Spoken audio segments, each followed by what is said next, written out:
into an infrastructure decade on our watch.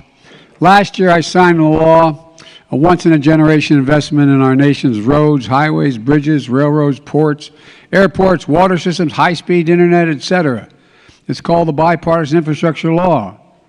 And it's the most significant, this is a fact, most significant investment since President Eisenhower's interstate highway system. Most significant investment. And your members of Congress got it done. And Mitch Landrieu from Louisiana, from Nolens, he, former mayor, I put him in charge of making sure this investments from this transformative law get to the right places quickly and that they have the right impact. Mitch is the mayor of New Orleans, following in the footsteps of his dad, Moon Landrieu, a great man who just recently passed away. Mitch understands how important this kind of investment is for our cities and our towns across America because he's done it. And it matters here at Logan Airport. In 2019, 42 million people flew through this airport. Before the pandemic, it was the 16th largest airport in the United States. And it's more than an airport. It's an economic engine. In 2019, $17 billion worth of exports and imports flowed through here. The airport supports 162,000 jobs across the region and hundreds of small businesses. Not to mention the 18,000 people who work right here at Logan. It was first built 100 years ago. It's critical to our economy and to your economy, but it needs a significant upgrade to accommodate the passengers flying in and out from all over the world in the support of international trade. 300,000 metric tons of cargo move through this airport annually, most of it shipped internationally. This airport also is part of a system that moves goods and services for key industries in the area like medical supplies, technology products, and seafood. And folks, it really matters. And that gets us to the terminal we're standing in today. Terminal E, here at Logan, first opened in 1974. It's the terminal serving international flights. When it opened in 1974, there were 1.4 million international passengers a year passing through the gates. Today, 50 years later, there's over 5.6 million passengers moving through. 4 times as many the number that came through initially. It means crowded gates, longer taxi times, airplanes full of passengers just waiting, all of which is causing congestion and flight delays. For travelers passing through, it means missed connections, lost baggage, long lines. For businesses, it can mean delayed orders, spoiled products, and very unhappy customers. The traffic jam of planes taxiing on the runway caused unnecessary air pollution in neighboring communities in East Boston. It's frustrating, it's inconvenient, and it's bad for the environment. And there's simply no reason for it. This is the United States of America, for God's sake. This is who we are. This is not what we should be doing. But we're finally going to do something about it. The governor and the legislature have moved to try to do as much as they can, but through the infrastructure law, we're investing $62 million here at Logan. It's the largest grant for airport terminals in the country thus far, and one of the largest federal investments in airports ever. This project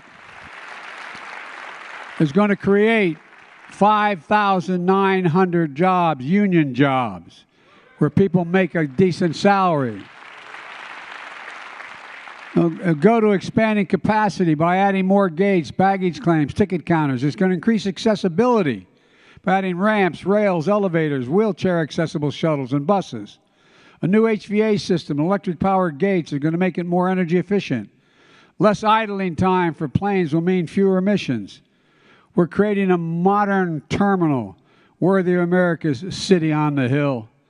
Folks, because of the significant decline in revenues and travelers due to the pandemic, this project is going to be scaled back. But thanks to the infrastructure law that your members of the House and Senate really got done, they were the engine behind it. We're full steam ahead. we'll have a first-class airport here in very short order. Folks, America invented modern aviation, but we've allowed our airports to lag behind our competitors. Today, not a single solitary American airport, not one, ranks in the top 25 in the world. The United States of America, not one airport ranks in the top 25 in the world. What in the hell's the matter with us? It means commerce. It means income. It means security. And we don't even rank in the top 25, not one single airport. I remember when I was vice president, I was flying to New York on Air Force Two. We landed in LaGuardia. And as I got into the terminal, there was an escalator. This is God's truth. Going up to the gates. And it said, quote, "Out of order, will be fixed in 2 months." LaGuardia, out of order, will be fixed in 2 months. With all the international passengers flying through LaGuardia, taking a look, we wonder why.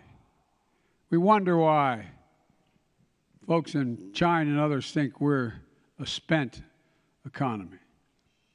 Will be fixed in 2 months. I thought to myself, this is the United States of America. The good news is LaGuardia is changing with a multi-billion-dollar investment that's turning into a world-class airport again, just like you're going to do here. Just imagine walking in here when the construction is done. A bright modern terminal.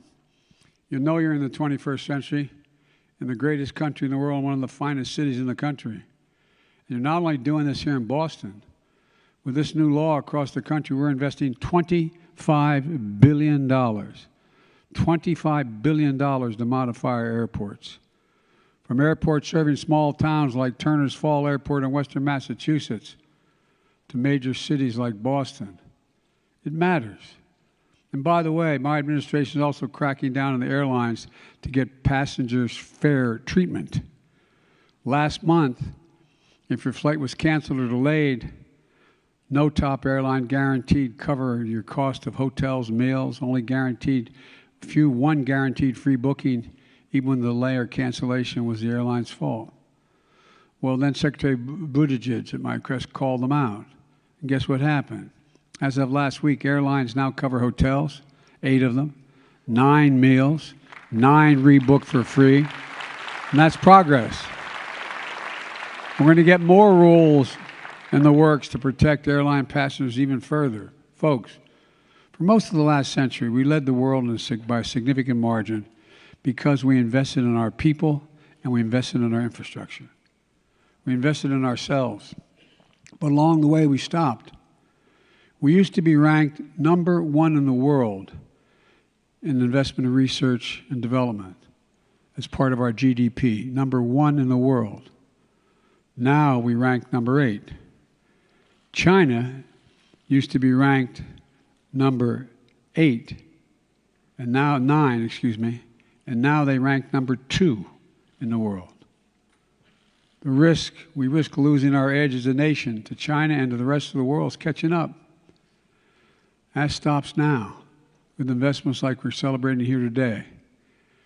We've already announced $2 billion in funding from the infrastructure law spread throughout the Commonwealth.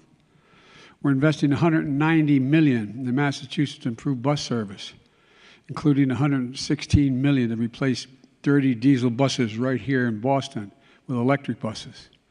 This will reduce emissions coming out of those buses, lowering air pollution along the bus routes. We're spending $20 million in Roxbury to allow for faster and safer commutes by adding protected bus lanes, sidewalks along some of the neighborhood's busiest streets, like Warren Street. We're investing $20 million in Lynn to make the community more bus, bicycle, and pedestrian friendly. We're reducing congestion by undergirding the Linway, the city's main north-south corridor. And when you see these big projects in your hometown, trains going, I want you to feel glad. Try to do the law. We're working to grow the economy from the bottom up and the middle out. My family never got much from trickle-down economies. And by the way, and we work from the bottom up and middle out, the wealthy do very, very well. The poor have a shot, and the middle class, as my dad would say, have a little bit of breathing room. A little bit of breathing room. Building an economy that finally works for working families. We started with the American Rescue Plan. That's taken us from economic crisis to economic resurgence. Jobs and incomes are up. People are back to work. And that progress has continued in recent months, even as economies around the world have faced challenges, from Delta to Omicron to the ongoing war in Ukraine. We're seeing hopeful signs of progress on inflation as well. The price of gas, when we said what I was doing wouldn't make any difference, guess what? It's down $1.30 since the start of the summer and continues to go down. Inflation eased in July. I said last spring that our top economic priority was to bring down inflation without giving up on all the gains American workers have made last year. But there's more to do, a lot more to do.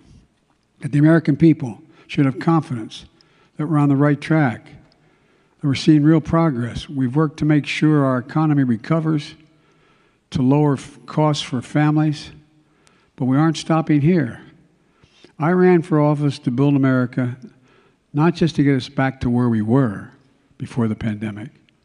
So we launched a once-in-a-generation effort to invest in America to come out better than we went in. Our infrastructure, our clean energy future, our innovation economy. I signed the infrastructure law that's upgrading this airport and investing in communities around the country. I signed the Inflation Reduction Act. That's going to mean American jobs. And I'll make sure American-led industries are leading the world in building a clean energy future. I want to pay special tribute to Ed, because without him, we would have never gotten it passed, because he said, let's get what we can. And we got $362 billion, $69 billion. We didn't get the 518 I was looking for.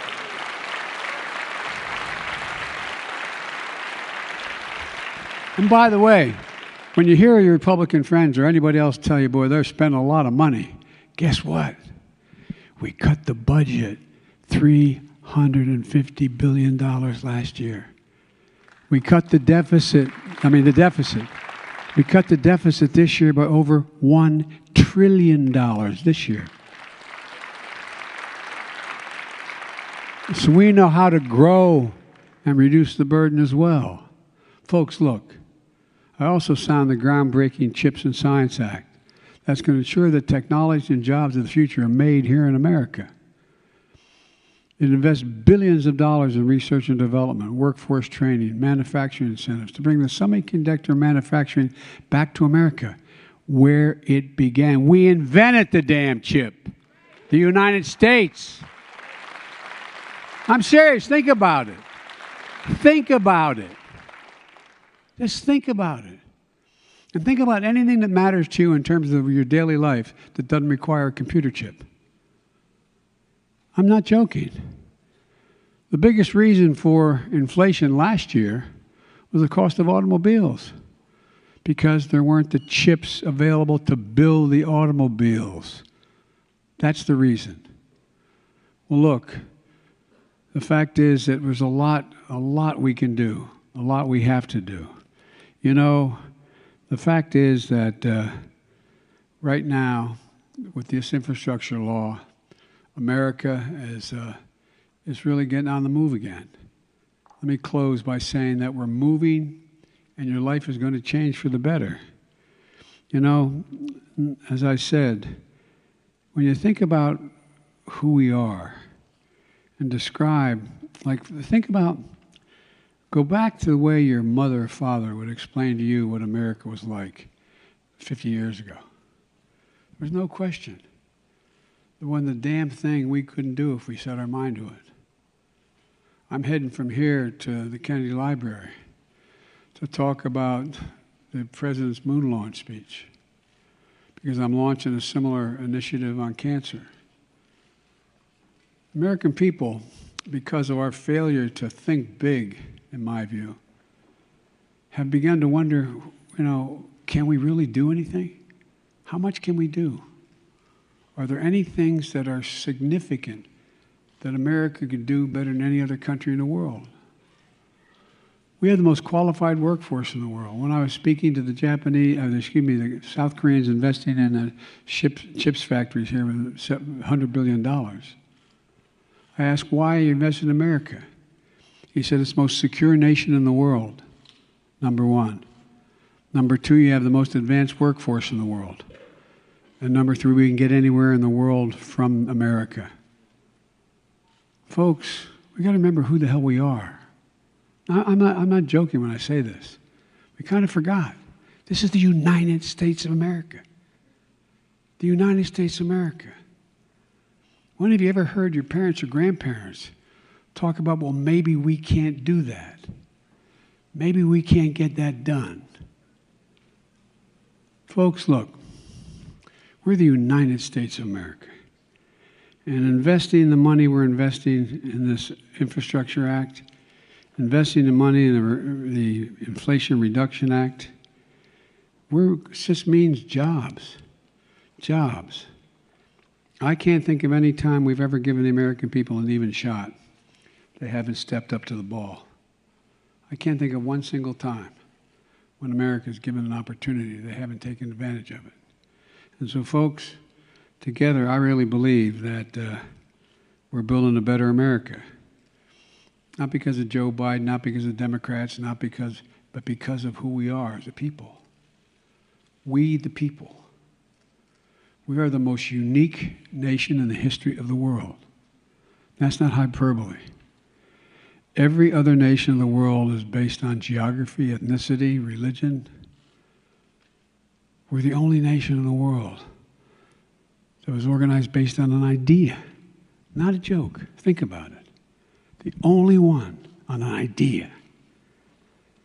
We hold these truths to be self-evident, that all men and women are created equal, endowed by their Creator with certain inalienable. We've never fully lived up to it. We've never before walked away from it. Never before walked away from it.